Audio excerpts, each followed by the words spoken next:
Tadinho do Lula, gente, ele tá muito triste, acuado, sem saber o que fazer. Lula já sabe que o seu grande amigo, parceiro, o narcotraficante condenado nos Estados Unidos, Nicolás Maduro, está com os dias contados. O exército americano, todas as forças armadas dos Estados Unidos já estão cercando a Venezuela e o próprio Nicolás Maduro sabe que ele não vai conseguir ficar no poder durante muito tempo. O maior porta-aviões da Marinha Americana está agora ali no litoral da Venezuela. E o Lula, acuado, sem saber o que fazer. Meus amigos, parece que acabou pro Lula de vez. Trump perdeu a paciência de vez, mantém as sanções, detona a esquerda mundial e deixa Lula completamente encurralado. O jogo virou e agora o presidente americano resolveu agir com força total. O recado foi direto: quem apoia regime de corruptos e alianças com ditaduras vai pagar o preço. Mas aí eu te pergunto, para você que me assiste, você acredita que o fim de Lula será o mesmo de Maduro? Comenta aqui embaixo. Gente, se inscreva no canal. Quando chegarmos a 1 milhão, vou sortear 5 mil para um de vocês. Deixe o like para esse vídeo para que não enterre esse vídeo. Compartilhe o máximo possível. E claro, ative o sininho das notificações. E sem mais delongas, bora reagir comigo a este vídeo. Tadinho do Lula, gente, ele tá muito triste, acuado, sem saber o que fazer. Lula já sabe que o seu grande amigo, parceiro, o narcotraficante condenado nos Estados Unidos, Nicolás Maduro, está com os dias contados. O exército americano, todas as forças armadas dos Estados Unidos já estão cercando a Venezuela e o próprio Nicolás Maduro sabe que ele não vai conseguir ficar no poder durante muito tempo. O maior porta-aviões da Marinha Americana está agora ali no litoral da Venezuela. E o Lula, acuado, sem saber o que fazer. Lula gostaria muito de sair em defesa do Nicolás Maduro, até falou sobre isso com Donald Trump, mas naquela reunião que não trouxe fruto algum. Mas o Lula está numa situação complicada no Brasil. Como que ele vai poder sair para defender o narcotraficante? A vontade dele é essa, nós sabemos disso. E aí foi feita uma pesquisa na América Latina para saber o que os latinos, o que o pessoal da América Latina acha sobre essas falas e essa possível interferência do Donald Trump na Venezuela. A resposta avassaladora até para a esquerda. Pesquisa: 53% dos latino-americanos apoiam a intervenção dos Estados Unidos na Venezuela. Enquanto 53% apoiam, o que eles estão apoiando aqui? Que o Donald Trump invada lá e derruba esse amigo do Lula. Apenas 34% são contra. Ou seja, apenas aquela esquerda militante histérica é contra. O resto do mundo já viu que se não for feita alguma coisa de fora... Olha que curioso, a Venezuela chegou numa situação que se não tiver uma força exterior, eles continuarão para sempre uma ditadura. Será que o Brasil já chegou nesse ponto também? Pelo menos boa parte dos brasileiros já entenderam isso, né? Que se não tiver uma ajuda de fora, o Brasil vai continuar sendo uma ditadura. Mas aí vai o Donald Trump dar uma entrevista. Essa entrevista para mim foi maravilhosa. Ele tá lá dando uma entrevista por 60 minutos e a jornalista faz uma pergunta para ele e a resposta dele foi sensacional. You have had success on immigration. I want to talk about that in a minute, but on Venezuela in particular. Big success. On Venezuela in particular, are Maduro's days as president numbered? I would say, yeah. I think so, yeah. And this issue of potential land strikes in Venezuela, is that true? I don't tell you that. I mean, I'm not saying it's true or untrue, but I wouldn't. Why would I we wouldn't do be it? inclined to say that I would do that, but because I don't talk to a reporter about whether or not I'm going to strike. I'm not going to. You're a wonderful reporter. You're very talented, but I'm not going to tell you what I'm going to do with Venezuela if I was going to do it or if I wasn't going to do it. Why do we need an aircraft carrier and strike group? It's got to be somewhere. Okay. It's a big one. Por que a gente tem... Carrier and strike group. It's got to be somewhere. Okay. It's a big one. Cara, resumindo, vamos lá. A partir do momento que Donald Trump reconhece o cartel de Soles e os outros cartéis ali da Venezuela e também da Colômbia como grupo terroristas, isso dá a ele uma certa legitimidade em atacar, fazer ataques de precisão contra esses grupos terroristas. Isso está deixando o Gustavo Petro, que também é amigo do Lula, e o Nicolás Maduro enlouquecidos. Maduro, gente, ele não dorme no mesmo lugar 2 vezes seguidas. Ele não repete a mesma cama. Toda noite é dormir num lugar diferente. Imagina ter que viver desse jeito. E aí vem o desespero do Lula. Nós vamos apresentar agora, né, o DERIT. Primeiro foi o Nicolas, agora o DERIT é o relator, um projeto de lei que categoriza as facções criminosas como grupos terroristas. A partir do momento que são considerados grupos terroristas, a lei, a legislação, o devido processo legal, tudo muda para esse pessoal. Tá? Eles não têm mais direitos como o grupinho dos direitos humanos gostaria que eles tivessem. Inclusive, podem ser alvos de forças internacionais se eles estiverem enviando drogas e causando terrorismo em território em outro país. E o desespero da esquerda é justamente o PT, o PCC e o Comando Vermelho passarem a ser considerados como grupos terroristas. Eles são grupos terroristas que dominam hoje 25% do território brasileiro, que matam pessoas inocentes todos os dias. E só a esquerda apoia essa galera. É impressionante. Mas, para concluir, Donald Trump fez uma fala aqui muito importante, né? Ele está deixando claro que os dias do Maduro estão contados. O Maduro caindo, e aí eu te digo, se ele for capturado e o Maduro abrir o bico, vai ser uma queda efeito dominó. É Evo Morales, Kirchner, Lula, Petro, essa galera vai começar a cair como se fosse um efeito dominó. Por quê? Porque foi a Venezuela que financiou os partidos e os líderes de esquerda ao longo das últimas décadas, inclusive o Lula. Aí vai ficar complicado para o Lula se quer pensar em concorrer no ano que vem. Alexandre de Moraes versus Cláudio Castro, os dois frente a frente. Será que o Moraes vai enquadrar o Castro ou o Castro vai enquadrar o Moraes, hein? E mais, eu vou contar para vocês, especialmente agora, a razão secreta desse encontro no Rio de Janeiro. Pessoal, tá acontecendo agora, nesse exato momento, uma das coisas mais estranhas que eu já vi na minha vida. Um ministro do STF, ou seja, um juiz, viajou, saiu de uma cidade, do seu tribunal onde ele trabalha, para ir até o Rio de Janeiro, que é o domicílio de uma das partes do processo que esse mesmo juiz julga, para fazer uma audiência com a parte. Olha, eu de fato nunca vi isso. Pois bem, agora, nesse exato momento, então, acontecendo essa audiência entre o relator da DPF das favelas e o governador do Rio de Janeiro, com outras altas autoridades do Rio de Janeiro, em uma das cenas mais bizarras que nós vamos ver na nossa vida.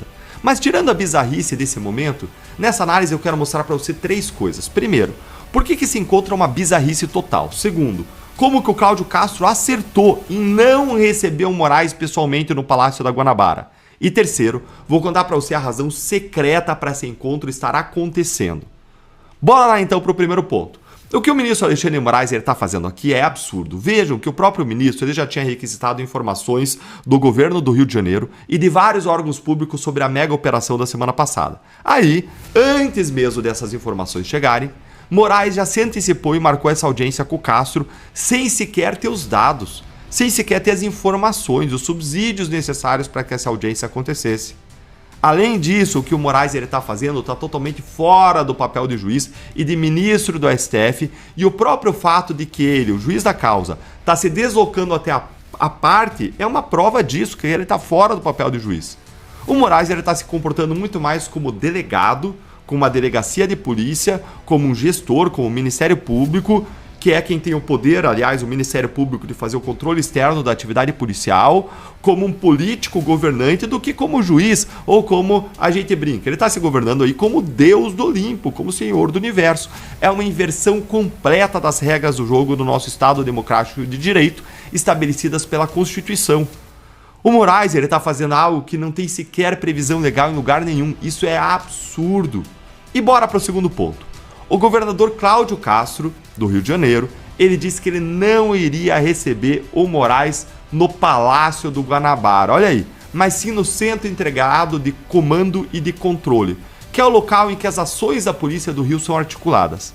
E essa decisão foi um acerto total do Castro, porque politicamente força Moraes a entrar em contato direto com as próprias forças policiais que ele foi lá fiscalizar. Os homens e mulheres das forças de segurança do Rio que arriscam as suas vidas diariamente para proteger a população. É como chamar um outro time para jogar na sua casa. É o local em que o domínio é do Cláudio Castro. E como sendo o local dele, isso automaticamente coloca o Moraes numa posição mais defensiva, mais desconfortável. Ele não controla o que acontece ali. Agora, bora para o terceiro ponto que eu prometi para vocês, que é o mais importante, que é a razão secreta para esse encontro estar acontecendo. E é o seguinte, gente. Não é só que o STF ele tomou gosto por governar o Brasil e decidir tudo o que acontece no país, desde quem pode falar o que nas redes sociais, até como as polícias do Rio de Janeiro devem ou não fazer operações nas comunidades.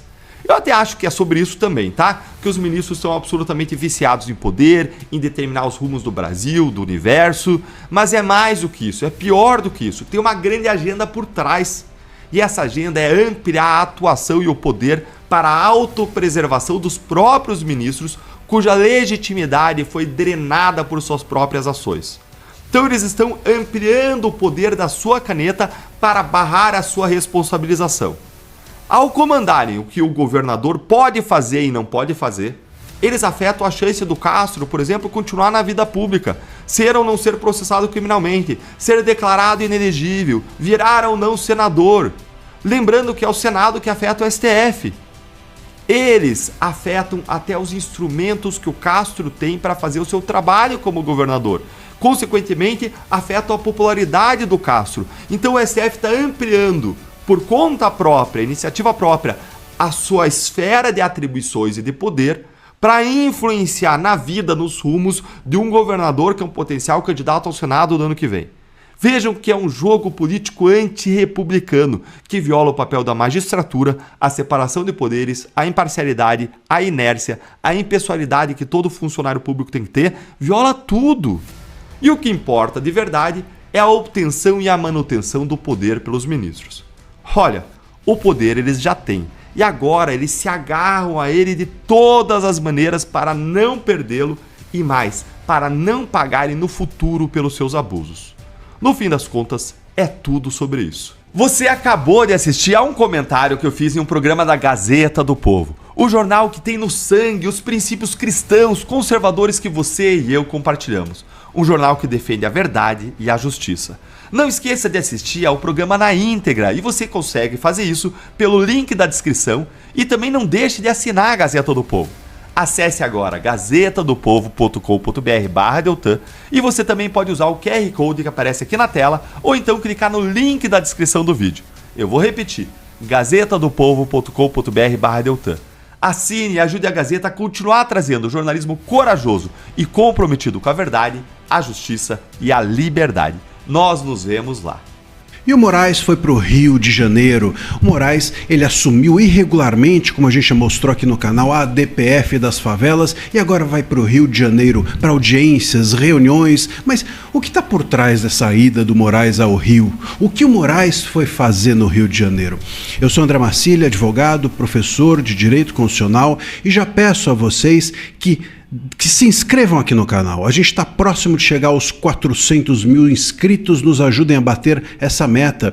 E aí depois a gente vai pensar numa surpresa quando chegarmos nos 400 mil inscritos. Está bem próximo. Também clique no joinha, deixando seu like, o algoritmo entende que o conteúdo é relevante e distribui para mais gente. E também considere se tornar membro aqui do canal, é só clicar no Seja Membro que vocês vão ter vídeos exclusivos, análises exclusivas e também prioridade nas respostas que eu dou às perguntas que vocês deixam aqui nos comentários. Muito bem, o Moraes, o novo menino do Rio, foi agora para o Rio de Janeiro, talvez já cansado de sentar na cadeira de rei do Brasil, na cadeira da presidência, na cadeira do Mota, na cadeira do Alcolumbre, na cadeira do Lula, na cadeira sua própria, né, do STF. Agora ele também quer sentar na cadeira de governador, pelo que parece. Ele assumiu, como a gente já mostrou aqui no canal, irregularmente a DPF das favelas e provisoriamente, né? Acredite quem quiser, porque ele assumiu essa DPF das favelas de forma tão provisória quanto a Carmen Lúcia disse que a censura ao documentário da Brasil Paralelo era também algo provisório lá em 2022. Tudo é provisório nos olhos tolos de quem vê e nos ouvidos ingênuos de quem escuta aqui no Brasil.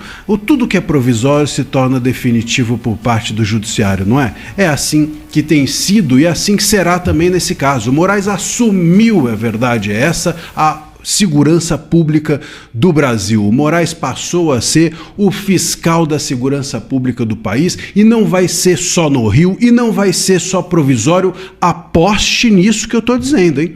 Bom, o Moraes sob a justificativa de estar à frente dessa ADPF das favelas, inventou uma audiência com autoridades do Rio de Janeiro, o que é totalmente irregular, porque veja só, numa ADPF que você julga causas abstratas, não concretas, não julga alguém, não julga um fato específico, mas um conjunto de fatos abstratos. Muito bem, numa ADPF como essa, você não faz uma audiência para interrogar autoridades, você no máximo requisita para as autoridades informações sobre os fatos abstratos que você está julgando.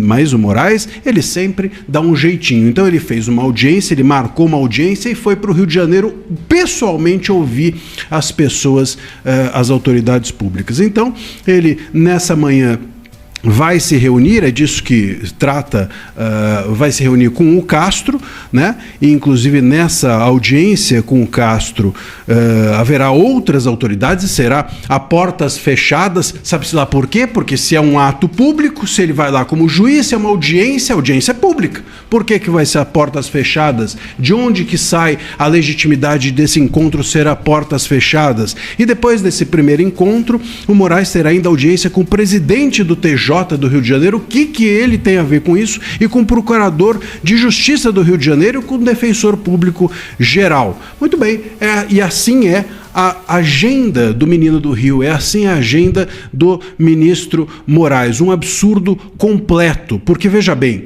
ministro do STF não investiga, ministro do STF julga, quem investiga é polícia, delegado, e quem fiscaliza essas investigações e as toca adiante é o Ministério Público, não é o Moraes. Nós naturalizamos, normalizamos e não mais achamos estranho um ministro do STF sair para investigar um fato como se fosse um policial, ou como se fosse o fiscal dos atos políticos de um governador. E a imprensa ainda está noticiando esses fatos da seguinte maneira: Moraes se reúne com autoridades como se fosse um ato, uma reunião qualquer. Pô, se é uma reunião qualquer, pior ainda. Se ele vai lá para a audiência, é errado porque ele é um juiz, ele não é polícia e ele não é Ministério Público. Mas se a reunião é uma reunião política, é pior ainda, porque aí não só ele não está sendo juiz, como não está sendo nem Ministério Público, nem polícia, ele está sendo político. Então, assim, não tem como essas audiências ou reuniões, sabe-se lá como for, serem legitimadas. A imprensa tem dito, não, é uma reunião para aliviar a irregularidade de ser uma audiência, mas ser uma reunião política é mais irregular ainda. Um ministro do STF, um juiz supostamente, né? É o que nos contam, é o que nos dizem, agindo como se político fosse. Tudo irregular, é um absurdo. O Moraes, repito, não bastante para ele foi sentar na cadeira de rei do Brasil, agora ele senta também na cadeira de governador, na cadeira de instância fiscalizadora do governador, na cadeira da Secretaria de Segurança Pública do Rio.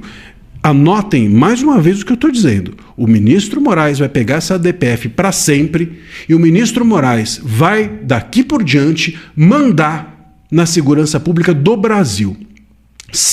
Se duas coisas acontecerem, se o Castro tiver condições ou se achar presidenciável ou se ele tiver chances para o Senado, o Moraes vai segurar isso até torná-lo inviável politicamente. E se essa não for a ambição dele, o Moraes vai segurar nas suas próprias mãos a segurança pública do Brasil até o momento que a PEC da segurança pública, que é uma PEC que centraliza tudo nas mãos do governo federal, seja aprovada. Essa é a missão. Ou ele inviabiliza o Castro, ou ele segura a segurança pública nas suas mãos até que a segurança pública vá para as mãos do governo federal. Nas mãos do governo do estado ela não fica mais.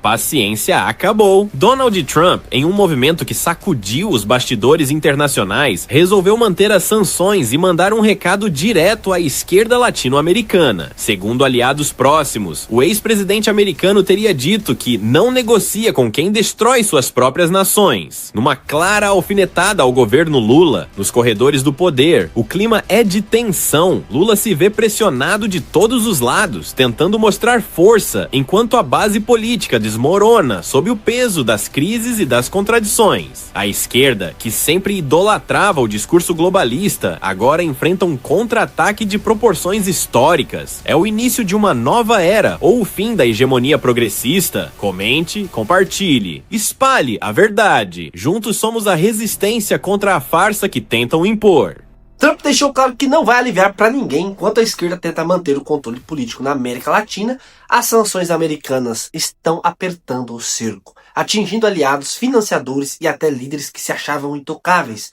Lula, que até pouco tempo pousava de grande articulador internacional, agora vê o castelo ruir. As denúncias crescem, a pressão aumenta e a base começa a rachar. E nos bastidores, fontes já apontam: os Estados Unidos estão monitorando de perto cada movimento do governo brasileiro. O cenário mudou completamente. O que antes parecia força, agora é desespero. E a pergunta que não quer calar é: você acredita que o fim de Lula vai ser o mesmo de Maduro? Comenta aqui embaixo, compartilhe esse vídeo, deixe o seu like, se inscreva, porque o que vem por aí pode mudar tudo no Brasil. E novamente eu te peço, inscreva-se no canal. Quando chegarmos a 1 milhão de inscritos eu vou sortear 5 mil reais a um de vocês. Então não perca essa oportunidade, já se inscreva agora. E também, claro, ative o sininho das notificações e deixe a tua opinião aqui abaixo nos comentários. Deus abençoe você, fique com Deus e até o próximo vídeo, se Deus quiser. Fui!